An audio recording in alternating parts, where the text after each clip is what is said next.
시청자 여러분 안녕하십니까? 9월 4일 미국 주요 뉴스를 전해드리겠습니다. 미국 국토안보부는 2021년 지정된 베네수엘라인 임시보호신분 TPS를 공식 종료했습니다. 이번 조치로 미국 내에 거주 중인 베네수엘라인 약 26만 8천 명이 합법적 체류 자격을 잃게 됩니다. TPS는 원래 정치적 불안이나 자연재해 등으로 인해 본국 귀환이 어려운 외국인에게 한시적으로 체류를 허용하는 제도입니다. 그러나 국토안보부는 TPS가 불법 이민을 유도하고 국경 관리에 부담을 준다며 종료 결정을 내렸다고 밝혔습니다. 이에 따라 약 3,700건의 신규 신청과 10만 2천 건에 달하는 갱신 신청도 함께 기각됩니다. 2023년에 지정됐던 또 다른 TPS 프로그램도 올해 4월 종료된 바 있어 두 차례 조치로 총 60만 명에 가까운 베네수엘라인이 보호신분을 상실하게 됐습니다. 이번 결정은 연방관보 개제일로부터 60일 후인 11월 초부터 공식 발효될 예정입니다. 국토안보부는 해당 조치 대상자들에게 자진 출국을 권고하며 CBP 홈 앱을 통해 관련 절차를 안내하고 있습니다. 출국 의사를 밝힌 이들에게는 최대 $1,000의 귀국 지원금도 제공될 예정입니다. 미국 정부는 TPS가 점차 장기 체류 수단으로 활용되고 있다고 보고 아프가니스탄, 하이티 등 여러 국가에 대한 TPS 지정도 최근 순차적으로 종료한 바 있습니다. 다음 뉴스입니다. 트럼프 대통령이 자국의 대규모 관세 정책과 관련해 연방대법원에 신속한 판단을 요청했습니다. 이는 최근 연방항소법원이 트럼프 대통령이 부과한 관세 대부분이 대통령 권한을 넘어선 위법행위라고 판결한 데 따른 조치입니다. 해당 관세는 지난 4월 2일부터 시행된 조치로 대부분의 미국 수입품에 대해 10%에서 50%까지 부과됐으며 이른바 해방일 관세로 불립니다. 트럼프 행정부는 1977년 제정된 국제비상경제권법을 근거로 국가 비상사태를 선언하고 이 법에 따라 관세를 부과한 바 있습니다. 그러나 항소심 재판부는 해당 법률이 대통령에게 외교적 제재나 금융통제는 허용하지만 관세와 같은 조세 부과 권한은 포함하지 않는다고 해석했습니다. 이 판결이 확정될 경우 지난 8월 이후 관세로 거둬들인 1,590억 달러, 약 212조 원을 환급해야 할 가능성도 제기되고 있습니다. 트럼프 대통령은 이 판결이 유지될 경우 미국은 심각한 무역 불균형에 직면하게 될 것이라며 법원의 신속한 판단을 요구했습니다. 행정부는 이번 판결이 무역 협상 중인 국가들과의 합의에 혼선을 줄 수 있다고 주장하며 대법원에 오는 9월 10일까지 사건 접수를 요청한 상태입니다. 법원이 사건을 받아들이면 11월 내 구두 변론이 진행될 예정이며 최종 결정은 연말에 나올 가능성이 있습니다. 다음 뉴스입니다. 트럼프 대통령이 3일 백악관에서 카롤 나브로츠키 폴란드 대통령과 회담을 갖고 미군은 폴란드에 계속 주둔할 것이라고 밝혔습니다. 트럼프 대통령은 원한다면 더 많은 병력을 보낼 수도 있다며 폴란드에서 철수하는 일은 생각조차 하지 않고 있다고 덧붙였습니다. 이번 발언은 미군의 유럽 주둔 축소 가능성이 일부 언론을 통해 제기된 가운데 나와 동유럽 안보에 대한 미국의 입장을 분명히 한 것으로 해석됩니다. 현재 약 8,000명의 미군이 폴란드에 주둔 중이며 폴란드는 GDP 대비 국방비 지출 비율이 4.7%로 나토 회원국 중 가장 높습니다. 트럼프 대통령은 이를 높이 평가하며 폴란드는 방위를 위해 실제로 책임을 다하는 나라라고 강조했습니다. 나브로츠키 대통령은 폴란드 우선을 내세운 캠페인으로 지난 6월 대선에서 승리했으며 선거 기간 중 트럼프 대통령의 공개 지지를 받았습니다. 그는 미국 병력이 폴란드에 있다는 사실 자체가 러시아에 강력한 신호를 보내는 것이라며 양국 협력을 안보의 핵심 축으로 강조했습니다.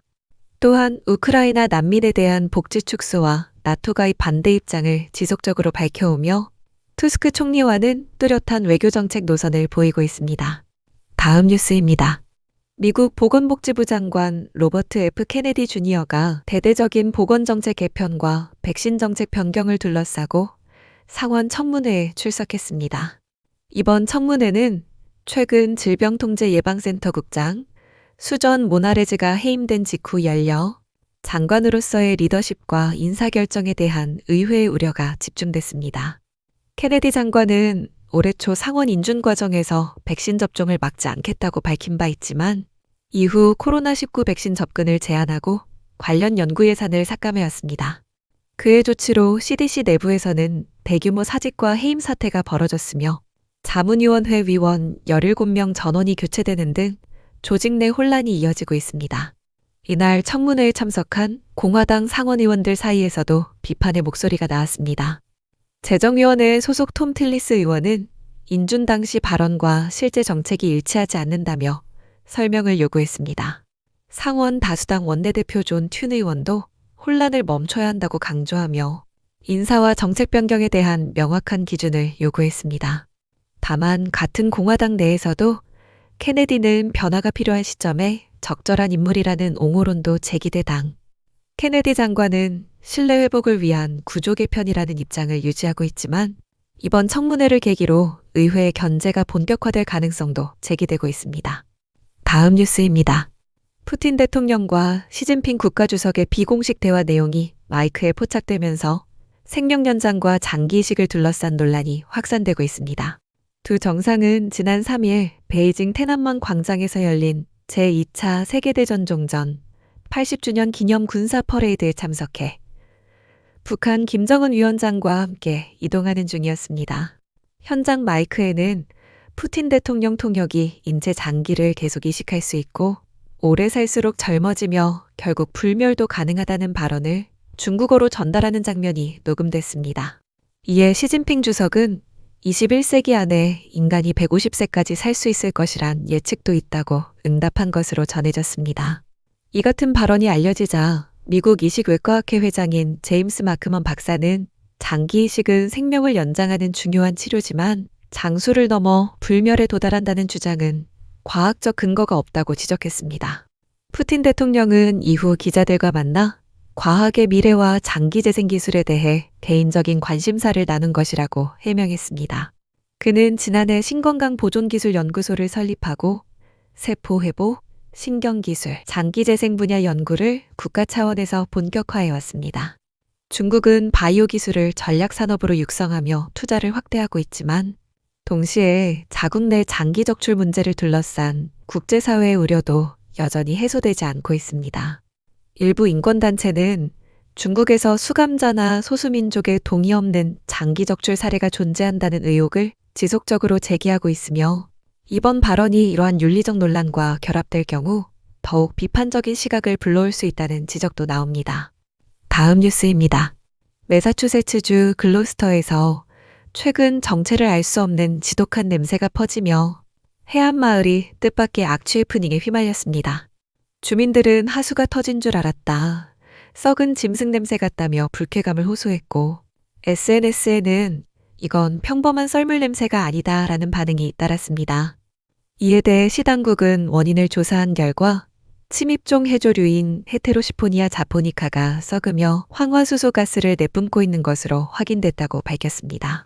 이 해조류는 원래 일본 연안에 서식하지만 최근 허리케인 에린의 영향으로 미국 동부 해안까지 밀려들며 해수면에 대량 확산된 것으로 나타났습니다. 글로스터시는 폭풍과 높은 파도로 떠밀려온 해조류가 구드하버 하구에 고여 썩기 시작했고 썰물이 강하게 일어나지 않는 한 계속 부패할 가능성이 있다고 설명했습니다. 이 해조류는 2009년 로드아일랜드에서 처음 관측된 이후 확산을 거듭해왔으며 빠르게 퍼지며 어류 폐사와 생태계 교란을 유발할 수 있는 것으로 보고돼 있습니다. 다행히 이번 부패 과정에서 건강상 직접적인 위해 요소는 없는 것으로 확인됐으며 시 당국은 시간이 지나면 자연스럽게 악취가 사라질 것이라고 덧붙였습니다. 일부 주민은 도시 측에 해조류 수거를 요청했지만 자연해안 환경이라는 점에서 실질적인 대응에는 한계가 있다는 입장입니다. 다음 뉴스입니다. 알래스카주 주노 인근 맨데놀 빙하에서 최근 며칠 사이 관광객 2명이 사망하고 1명이 실종되는 사고가 연이어 발생했습니다. 알래스카 공공안전부에 따르면 화요일 오후 한 이탈리아 국적 남성이 빙하 위를 걷다 빙하수에 빠져 지름 약 60cm의 수직빙하 틈 물랑으로 휩쓸려 들어간 뒤 실종됐습니다. 함께 있던 동행자 2명은 남성이 물살에 휩쓸려 사라지는 것을 목격했으며 구조대가 출동했지만 격렬한 유수로 인해 수색이 중단됐습니다. 실종자는 연구 목적으로 해당 지역을 방문한 것으로 알려졌으며 현재까지 신원이 공개되지 않았고 가족 통보 절차가 진행 중입니다. 하루 전인 월요일에는 또 다른 사고로 69세의 애리조나 남성 토머스 K 씨가 인근 산악지대에서 숨진 채 발견됐습니다. 그는 지난 토요일 단독으로 하이킹을 떠났으나 연락이 두절됐고 이튿날 가족이 실종 신고를 접수했습니다. 휴대전화 신호를 마지막으로 포착한 준호 인근 산악지대를 중심으로 수색이 진행됐으며 월요일 오후 그의 시신이 발견됐습니다. 사인은 추락에 의한 외상으로 추정되며 시신은 주 검시소로 이송됐습니다. 맨덴홀 빙하는 접근성이 뛰어나 관광객과 하이커들이 자주 찾는 명소이지만 빙하 지형 특성상 예기치 못한 사고가 반복되고 있습니다. 당국은 방문객들에게 안전수칙 준수와 경로 공유, 단독 활동 자제를 거듭 당부하고 있습니다. 마지막 뉴스입니다. 이탈리아 패션 디자이너 조르지오 아르마니가 향년 91세로 별세했습니다. 아르마니 그룹은 4일 성명을 통해 창립자이자 끊임없는 추진력이었던 아르마니 선생이 가족 곁에서 평화롭게 눈을 감았다고 밝혔습니다. 1975년 밀라노에서 자신의 이름을 건 브랜드를 설립한 그는 50년 가까이 글로벌 럭셔리 산업의 상징으로 자리해왔습니다. 몸이 좋지 않아 최근 몇 차례 컬렉션에 불참했지만 생전까지 CEO이자 유일한 주주로서 경영 전반을 직접 챙겨온 것으로 알려졌습니다. 수많은 헐리우드 배우들이 그의 작품을 입고 레드카펫에 올랐으며 영화 아메리칸 지골로, 울프 오브 월스트리트, 굿펠라스 등에서도 그의 디자인이 등장했습니다. 그는 패션을 넘어 아르마니라는 하나의 라이프 스타일 세계를 구축하고자 했다고 밝히기도 했습니다. 생전 마지막 인터뷰에서 그는 일에 너무 많은 시간을 쏟아 사랑하는 사람들과 보내는 시간을 아꼈던 것이 유일한 후회라고 털어놨습니다. 후계자는 공식적으로 지정되지 않았지만 생전에 가족과 핵심 경영진에게 점진적으로 권한을 이양하겠다고 밝힌 바 있습니다. 오랜 동료이자 생전의 파트너였던 세르지오 갈레오티는 1985년 사망했으며 그와 함께 아르마니 제국의 초석을 닦았습니다. 오는 밀라노 패션위크에서는 아르마니 브랜드 창립 50주년 행사가 예정돼 있었으며 그의 유산은 패션계를 넘어 문화 전반에 큰 흔적을 남겼다는 평가입니다. 이상으로 오늘의 뉴스를 마칩니다. 시청해주셔서 감사합니다.